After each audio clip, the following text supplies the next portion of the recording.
This afternoon, he's going to be discussing the impact of COVID on the economy now and in the future.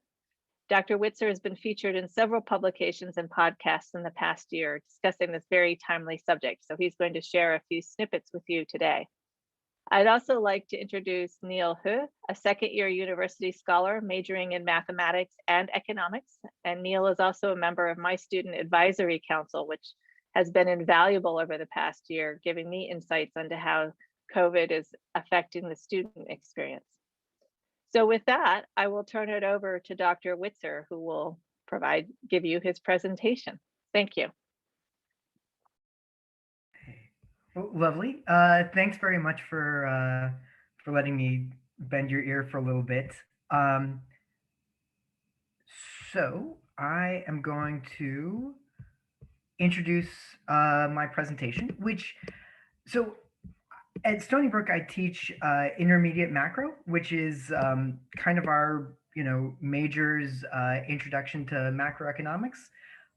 My research really features kind of the way that the very tiny granular interactions aggregate up to the macroeconomy. And so in particular, that means that I utilize a lot of the kind of new data that we're just starting to get. So it's exciting stuff because it's an exciting time to have access to all of this. So I'm going to try to summarize a little bit of that. I hope this looks good to everybody. So just to get a bird's eye view of this, so the pandemic recession kind of it's unprecedented in thousands and thousands of ways. But the part that I'm going to start with today is by looking at the labor market, because I'm largely focusing on that. So we've got 4 panels that summarizes a lot of this. So in the top left was the increase in unemployment insurance claims. So this basically, if you were following Twitter, if you were following econ Twitter, I should have said at the time, this was the chart that everybody said we broke the graphs, because when the pandemic hit in mid-March, there was a order of magnitude increase in the number of people who lost their job and separated into unemployment. And so then we saw something very similar on the flip side, where employment declined dramatically. So this is the lower left panel. And the unemployment rate increased dramatically. And so this was a larger increase in the unemployment rate than essentially we've ever seen, including the Great Recession, which I was a fresh college graduate when the Great Recession happened, and we thought this was an unprecedented, terrible event that we had never seen before. So then to these 3 panels in the top left, bottom left, and bottom right, research nowadays has some extra very cool tools. So those pictures, the nice smooth lines, were coming from kind of the classic survey-based data that economists used to use in the past. In the top right is what I've called job postings. And so this is coming from this company called Burning Glass, who scrapes every website that might have a job posting on the internet and then gives me a series of that. And so what you see from that is that the number of job postings declined at approximately the same time as employment fell. So this is how economists look at this, is that that's useful for understanding like the demand for labor, which we used to only be able to infer. So we could see, was somebody hired or not? But now with this new data source, we can see, are people looking for workers? And that gives us a really good idea of what's going to happen into the future. Beyond that, though, it gets really interesting, because associated with these job postings, we have words, right? So from those words, the computers can distinguish certain patterns in them. And we use those patterns to try to get an understanding of what type of labor is being demanded, or in this case, not demanded in the recession. So this is where we get into some really interesting and new findings that I think are being pretty under discussed in the recession. So the left side is employment, and we split employment into employment in jobs that are like customer facing. So this is like haircuts and restaurants, etc. And so just as you would have expected, employment in these sectors declined a whole lot, and then it started to come back in the summer. Um, okay, but so then a lot of the narrative is that jobs that you could do from home, such as my own as a professor, we're almost as productive when we're working at home, uh, wouldn't have had as much of a decline. So there was this idea that every podcaster could still operate, and computer programmers could still operate. So the red line is jobs. Sorry, the green line is jobs that could be done from home in the left panel, and you can see, like, yes, in fact, those did not decline by quite as much as jobs that involve customer-facing activities. The other hand, this dotted blue line, these are the essential retail jobs. So these are jobs in grocery stores, in drugstores, and uh, uh, uh, they fell at first and then increased actually from the February February pre-pandemic period. So you kind of have these three directions if you just look at employment. The customer facing sort of non-essential jobs, those tanked. Work from home jobs, those did not fall by as much. And then essential retail actually increased in employment. Now look at the right panel, and this is where you see actually a considerably different story. So this is where we're going to look at these job postings. So companies that are looking for workers advertise, we're looking for workers and we're looking for this type of worker. So our essential retail, the dotted blue line, this follows the same pattern, right? This says companies tried to hire people to work in their drugstore. And so they did hire them, employment increased, and the number of postings went up. But look at work from home, the green solid line. So work from home jobs were not advertised for. So despite the fact that employment didn't fall in work from home jobs, they were not insulated entirely from the recession. In fact, they have essentially the same decline in postings as these customer facing jobs. So if you're an unemployed person looking for a job and it's like a high skill work from home, you face a very similar sort of recession type environment as somebody who's looking for a restaurant job. You didn't lose your job quite as likely. That's why employment didn't fall. But the new job prospects in these work from home jobs are suffering are still suffering right now. So what that turns into then is we can actually like look even further into the details of these job postings, and we can say, what is the relationship between the skills asked for by the job postings and the skills of the people looking for jobs? And so this blue line, we kind of broadly categorized a bunch of skills as professional type skills. So these professional type skills, the blue line being very high means that there's a lot more job postings looking for people with professional type skills relative to the people with professional type skills. So the ratio of postings to searchers is really, really high. So we call that a tight labor market. So what you see is that basically for the expansion since the Great Recession, the job market for people with professional type skills has been just getting tighter and tighter and tighter and tighter, meaning that more and more firms were looking for people with professional skills. And then the pandemic recession hits and you see a collapse. And so there's this really non-intuitive thing that happened, which is that actually the job market relationship between the skills that were demanded and the skills that were available got closer together. Because prior to the recession, there was this big mismatch in that there were a ton of jobs looking for people with high skills and not that many people with the skills. The recession, this like really asymmetric, stark event, kind of flipped that. And then if anything is like the Great Recession, you saw the same pattern, right? The recession decreases the availability of new jobs for people with skills, but then you'll see 20 years of an increasing tightness and more companies trying to hire people with these professional type skills.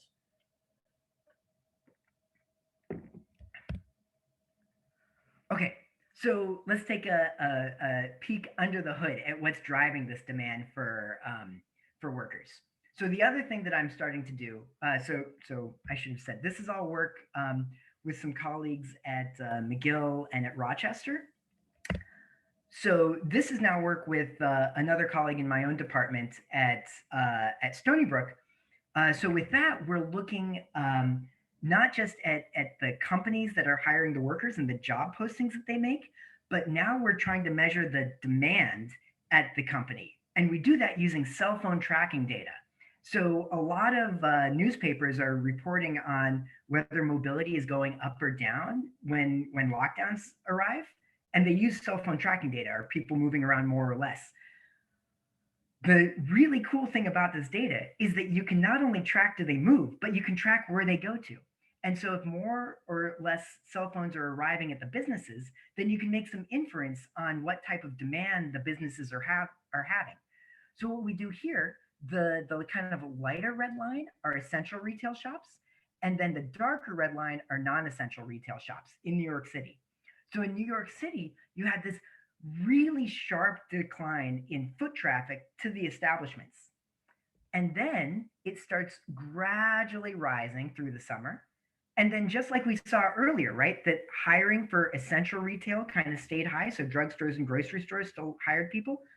The demand, the people arriving at the drugstores and the grocery stores also didn't fall by quite as much.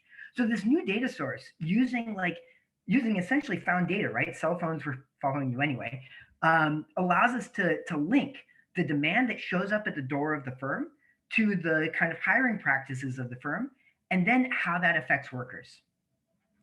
So I should probably not take too much time since I was supposed to be 10 or 15 minutes, but two more really interesting facts about this. So the people that arrived at the stores changed. So in the COVID recession, in the pandemic recession, the income of the average shopper who shows up at the firm went down. So this is a histogram of the distribution of incomes. So what you see here is the red histogram is 2019 and the white histogram is 2020. So see these bars of relatively low income got higher. That means that more relatively low income shoppers were arriving at the stores. So we see fewer people arriving at the stores and lower income. So why is that lower income people arrived at the stores, especially the retail stores? Well, a large part of that is coming from the stimulus checks. So I hope you guys can see this. But so in this third project with some colleagues at the New York Fed, we said, well, we would really like to know what's the effect of the stimulus checks on all of the spending, because the anecdote is that the reason that spending is high is because the government has intervened. And in particular, how does it affect different people asymmetrically, right? Does getting a check for $2,000 differ if you're making a lot of money or a little bit of money? So it's really difficult to get data on that in real time. But luckily, the New York Fed has a lot of money. So we asked them to create a survey, and they did. Well, my colleagues are at the Fed, so they make the survey.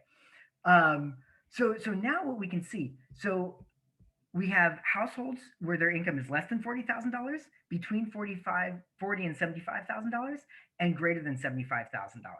And so just like you think, so relatively poor households, less than $40,000, were more likely to spend their stimulus check on essentials than the relatively rich households. So that's like really good evidence for why you saw the even though demand declined at these companies, it stayed relatively high among the lower income, because the lower income workers, the lower income households were still going out and spending on essentials. But then a really big kind of puzzle for economic theory and what we're now working on is that in addition to spending the money on essentials, they also paid down their debt. And so paying down debt at a time when everything is collapsing around you drove a lot of the dynamics that we saw in financial markets, and you think will also have like benefits down the line because households went out and they bought things that they needed and they improved their financial situation going forward. So that's this like added bonus of the policy the government interacted, that we not only helped people when it was necessary to allow them to buy essentials, but we also set them up to be able to better participate and spend in the economy going into the future. So I'll stop my share there. It's just a snippet of many irons in the fire, but I'd love to talk more about it if you guys are interested. Thank you, David. Neil, now I'd like to turn it over to you and let you say a few words about yourself and particularly your experience in economics, but also more generally, your experience at Stony Brook. So go ahead, Neil. Yeah. So hello everyone. My name is Neil. My name is Jialun here, but I go by Neil. I'm an international student, major in economics and mathematics, second year, and yeah. So I would like to talk about my experience in at Stony Brook and also in economics. Back to the first year, I was a mathematics major, and I did not like economics that much, but I took just a couple of courses. One of the courses that was with Professor David Witzer, and that was very interesting. So if any of you is an economic major student, I would highly recommend you to take his class. I think he's just one of the best professors I met at Stony Brook University. Yeah. So yeah. After the first year, I changed my major to also the main academic interest to economics. Then I started to take more econ classes. So one an important point I want to make here is changing major is easy. I would say easy at Stony Brook. So exploring the different fields in science or other say art and maybe music or engineer. Then if you find anything interesting and you want to change your major, I think it's not that difficult. And there's a lot of resources at Stony Brook. There are many clubs and student organizations.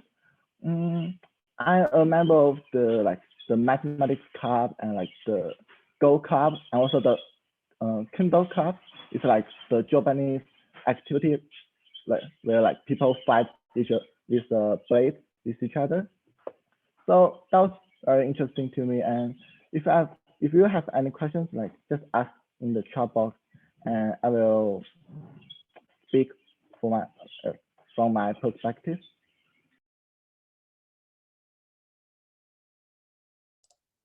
Thank you, Neil. We have some questions that were submitted in advance of this session, so we are going to jump into the Q&A now. And even if there's something that you're considering asking, I would please invite you to submit that in the Q&A section below. So first up, I have a question for Neil. How do you balance your coursework and clubs and activities? I should say try to so for myself, I take many courses, but I try to find good questions. Let me think about it. Time management. I mean, yeah. So I think participating in different clubs and those events are very interesting to me, and I just have fun in those activities. I don't feel obligated or I am supposed to, but I do it because I find it interesting and just go out and make friends or so even during the pandemic, we still have meetings on Zoom weekly, and there are many activities that people organize also each week. Yeah. So maybe they discuss some problems, and also like they will like people will organize like a game night. I like that a lot, and they also ask like if you want to like play with us, like talk, and yeah. So I would say just try to balance your schedule with like um, try not to take too many challenges courses at the same time. Excellent. Thank you, Neil. That's my So, opinion. yeah, you definitely want to balance out your course load, and you're going to be thinking about your SBCs or the Stony Brook curriculum as well as your major requirements. So finding that happy medium is definitely great advice, and following your passion as well, because when it doesn't feel like work, there's going to be so much more engagement, internally, but also with your peers and the campus community. I'm also hearing a little bit about if you need to get something done, give it to a busy person. So it's good to be busy. Our next question I have for David: can economics majors do research as undergrads? And can you expand on maybe a couple that you're passionate about? Yeah, yeah. So I get several students asking me about research opportunities, including Neil, actually. So as far as I can tell, there's really kind of two paths. So actually, a lot of the research that I showed here was done with the help of research assistants who were undergraduates. One of whom was from here, and the other was from McGill. So internet is very cool. um, then the other track is we do these kind of supervised research projects. So in the economics departments, we have a honors thesis. And I think that sometimes that can be done in conjunction with the honors college. And I've supervised a couple of them. And like research, sometimes it turns out great, sometimes it doesn't. It doesn't pan out quite as well. But you always learn something pretty interesting from it. So one that I remember in particular, I'm also doing work I didn't talk about today, but just in general, like when a worker goes from a shrinking firm, a shrinking company to a growing company, what is the implications for their income in that transition, right? Like how much of the company's dynamics get passed on to the worker when that happens. And so that uses like some super top secret data. But there's a lot of public data that's available that can get at something pretty similar. So basically, with one of our undergrads who's now a research analyst at the Federal Reserve of New York, um, she did many of the similar kind of econometric methods that I was doing, but with the publicly available kind of counterpart. Um, and I guess lucky for me, like she didn't find everything could be replicated. Like so there was actually some value in the super top secret data, but a lot of the kind of general patterns were still there. And so I think it was really helpful for both sides, so she's now kind of in this research track, and I learned from it because this was a question that I kind of wanted answered. Excellent, thank you. And from like, an early researcher's perspective, do they want to focus on like reliability and validity while researching, or what kind of skills would you want to foster as an early researcher in undergraduate studies? Yeah, yeah. This is actually one of the ties to one of the things you said earlier about if you want something done, give it to a busy person. So one of the things that I see a lot with like really ambitious undergraduates is that they want to jump right in, right? And from my own personal experience, one of the things that I learned is that it's easier to do research once you have somebody in a class teach you how to do it. So there's kind of this like optimal point at which you say like I now know enough to get into research and to be able to find anything. Shoot, where were we going with that?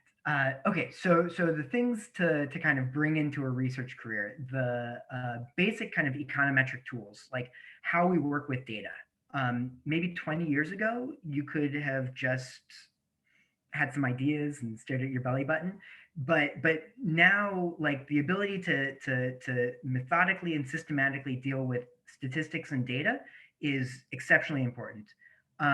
Beyond that, though, computer skills are especially important for being able to do kind of interesting research in two dimensions. So one is just because as data gets larger, we have to do increasingly sophisticated things to dissect it and to find patterns with it.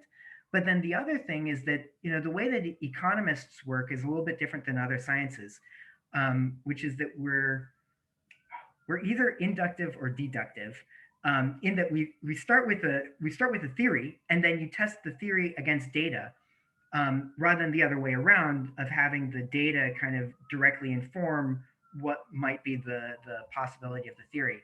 And so, because some of those theories can be rather complicated, one of the key techniques that we have is we come up with a mathematical theory, you program up a computer to create simulated data that kind of enacts that theory in what would be data, and then you check if that simulated data looks like the actual data. And so programming a computer to do that simulation, you know, requires pretty heavy duty Python. And because I'm a fossil, I do it in C. Like some computer skills, some like real computer programming skills, I think serve you both for economics and also, you know, they're transferable skills. Like, and it's fun. So. Excellent, thank you. Yeah, you know, with the technology imperative in higher education and the world at large, the computer skills, I can definitely see the value in that. And tracing back to some of the earlier points that you had just made, Neil, you being that mathematics and economics combination, that seems like a really nice marriage. So a similar question we just had in the chat, what kind of job opportunities have Stony Brook economics alumni received in the past? If anyone you can can feel. be a research analyst at the Federal Reserve Bank of New York. I know that one happened.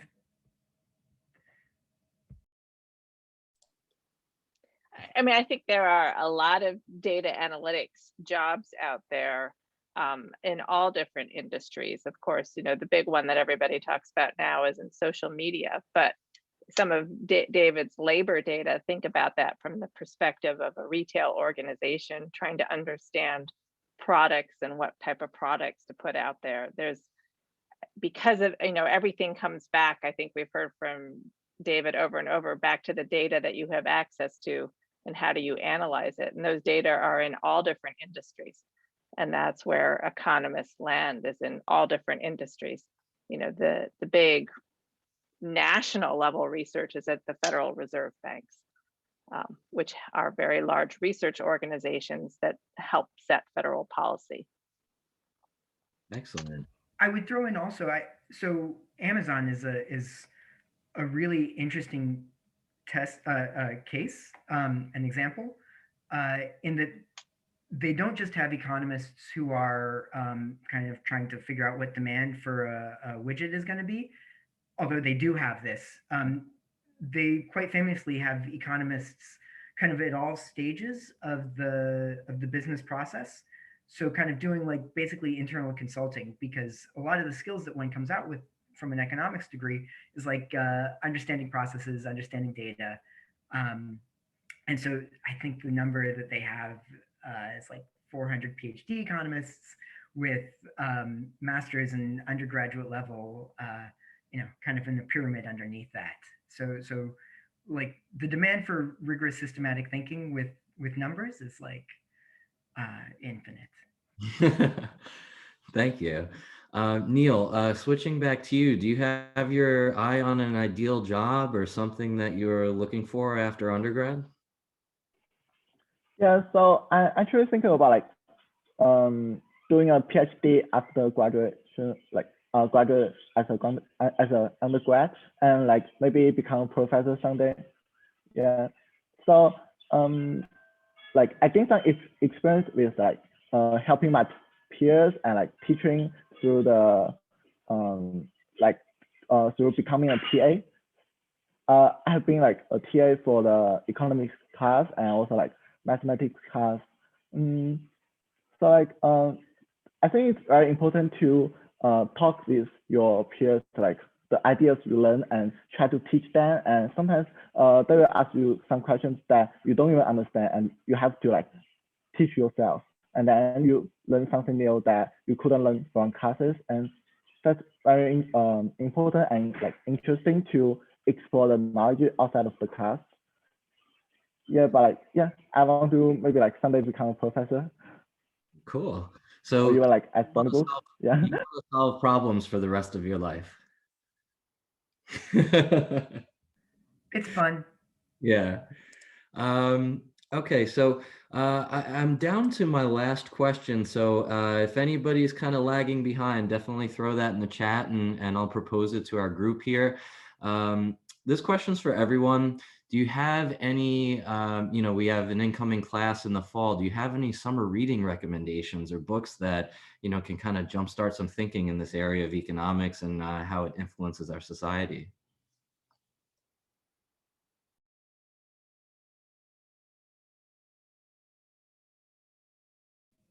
I do if nobody else does. So Absolutely. I really liked The Signal and the Noise by Nate Silver. I think he thinks about using data, using models, uh, again using systematic reasoning in well, I was going to say in the right way, i.e., in the way that I do. And the examples are really interesting also. So he talks about forecasting in weather and in various other and in politics, of course, and in sports. Um, it's really accessible. It's really interesting, and you know, in my day to day life, I keep on like thinking, I'm doing exactly what he talked about there. So I think it's a fantastic book. Yeah. Excellent. Check out The Signal and the Noise by, you said Nate Silver? Yeah, he's the guy from 538. Yeah. Okay, great. We are out of questions now, so I know that we have some additional programming this evening. So if you haven't checked that out, please go to our website, stonybrook.edu, check your email if you had something else to register for. And I'd like to give Nicole an opportunity to give closing remarks or anything that she'd like to share to finish us off. So I'm actually going to answer the question that just came in the Q&A panel, if that's okay. We got a question asking what is the difference between a BA in economics and a BS in economics? And usually the difference is we can post in the answers the bulletin and you could see the difference in courses, but the BA is a degree that you would not pursue if you wanted to go get a PhD like Neil does. So it leaves out maybe some of the more advanced, a couple of advanced courses, but it opens up your schedule and your number of credits to be able to take more electives. So you could pursue a minor in unrelated or related field that would be of interest to you a little bit more easily. I mean, Neil's a very dedicated student and he a double major, but many of our students take both a minor and a major so that they can learn something, in the humanities or the arts or technology, in history. David mentioned at the beginning, maybe before we were live, about thinking about the historical perspective on economics. And so one way to bring that into your education would be to get a minor in history, looking back in time a little bit. So that's what I wanted to leave you with, is that one of Chris mentioned at the beginning about the Stony Brook curriculum. It's the general education requirement, which really gives you an opportunity to try a lot of different courses, not just math and economics, but language, writing, history, global, and the other social sciences, and that's an arts. So that's an opportunity to explore and find, another angle to your passion. If you want to be an economics major with a specialization in a specific area, say a different part of the world. So I'll thank you for posting the link. I can't talk and find things on the web at the same time. So thanks for that, Chris. I just want to thank you, Chris, for helping us this afternoon with this session, and thank both David and Neil. So with that, thank you everyone for coming today. Absolutely. I just dropped my email in the chat, so if you have anything to follow up on for admissions, my email is christopher.ryan.1@stonybrook.edu. There will be a recording of this coming out afterwards, so keep an eye out for that as well. Have a great night, everyone.